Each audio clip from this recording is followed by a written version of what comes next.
Hi guys, welcome to selfies. चलिए आज की वो क्या आपकी बात करते हैं। कैलस। कैलस का मतलब होता है निर्दयी या कठोर हृदय वाला, यानी हार्टलेस, जिसके मन में बिल्कुल इमोशंस नहीं होते।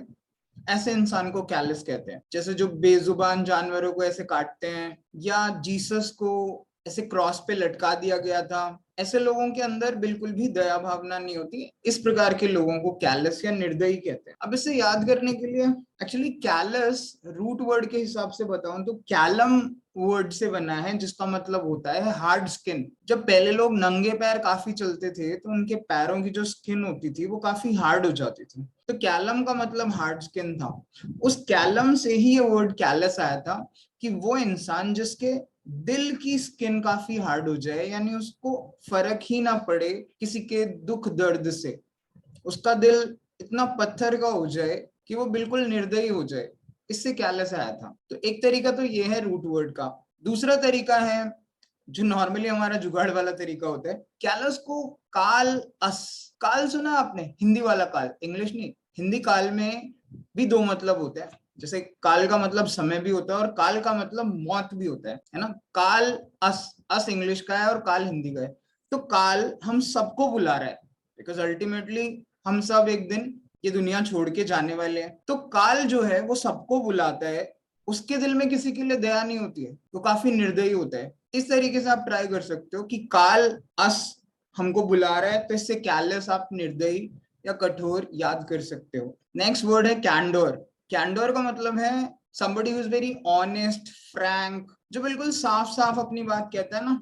जैसे वो ऐड आती थी ना स्प्राइट की, सीधी बात नो बकवास, इस तरीके का बंदा होता है कैंडिड। उसी से कैंडोर वर्ड आया है, जिसका मतलब है बिल्कुल फ्रैंक, ओपन, ऑनेस्ट। इंटरव्यू में भी ऐसे कैंडिडेट्स को प्रेफर किया जाता है जो कैंडोर वाला बिहेवियर शो करते हैं, ट्रूथफुलनेस, सच्चाई बताते हैं। अब कैंडोर एक्चुअली कैंडेर से आया है, जिसका मतलब होता था ब्राइट या वाइट। शुरू में ये वाइट स्किन्ड लोगों के लिए, जैसे यूरोप वालों के लिए इस्तेमाल किया जाता था। बाद में इसे वाइट की जगह धीरे धीरे, बिकॉज व्हाइट क्या है, प्योरिटी का प्रतीक होता है, इट सिग्निफाइज प्योरिटी। तो धीरे धीरे ये कैंडोर प्योर या ऑनेस्ट या ट्रूथफुल इस तरीके के बिहेवियर के लिए होने लगा यूज। इसीलिए कैंडिड जो लोग होते हैं उनको प्योर, ऑनेस्ट, फ्रैंक इस तरीके से यूज करते थे। तो एक तरीका तो ये आप कैंडोर ऐसे याद करिए। दूसरा है कैंडोर एक्चुअली कैंडिड से आया है। कैंडिड भी ऑनेस्ट होता है, वो इंसान के लिए होता है और ये एक क्वालिटी है। तो कैंडिड को या कैंडोर को कैंडी से याद कर सकते हैं। जैसे बचपन में हम सबने कैंडी खाई है ना, ऐसे टॉफियां खाते थे,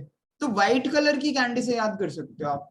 राइट, कैंडी है, व्हाइट कलर की कैंडी है, and white colour it specifies purity, honesty, truthfulness. तो इस तरीके से आप कैंडोर को याद कर सकते हो, somebody who shows frankness, openness and honesty। Next word है चाइल्ड। चाइल्ड का मतलब होता है किसी को डांटना, फटकारना। इसका एक सिनोनिम हमने कुछ टाइम पहले भी एक वीडियो में किया था, जिसमें मैंने अपना एग्जांपल दिया था ना कि घर वाले हमारा रिमांड लेते थे। उस वर्ड को कमेंट बॉक्स में लिखकर बताइए, बिकॉज वो चाइल्ड का सिनोनिम है। चाइल्ड को याद करना तो आसान है। चाइल्ड को आप चिड़चिड़े से याद कर सकते हैं, बिकॉज दोनों एक जैसे से राइम करते हैं। जैसे जब कोई हमसे चिड़चिड़ा हो जाता है, जैसे मान लो बॉस आपसे चिढ़ गया है किसी भी वजह से, तो नॉर्मली वो डांटते फटकारते हैं कि तुमने ये क्या कर दिया।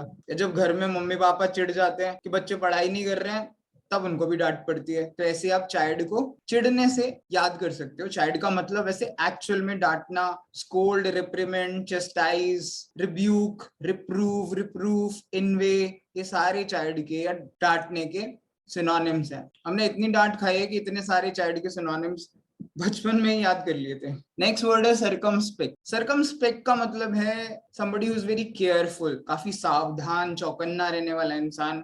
जैसे हमारे देश की सीमाओं पे जवान होते हैं, वो बहुत सरकमस्पेक्ट रहते हैं, बहुत सावधान, चौकन्ने रहते हैं, और इसीलिए हम सारे लोग इतनी शांति से, आजादी से अपने देश में घूम फिर सकते हैं, जो चाहे वो कर सकते हैं। सरकमस्पेक्ट को याद करने के लिए सरकम प्लस इंस्पेक्ट, एक्चुअली सरकमस्पेक्ट दो वर्ड से बना है।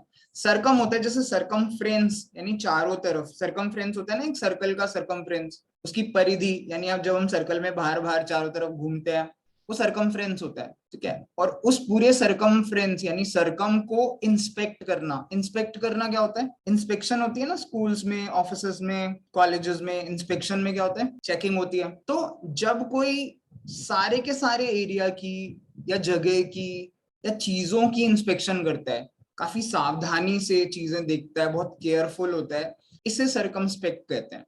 यानी somebody who's very cautious, careful.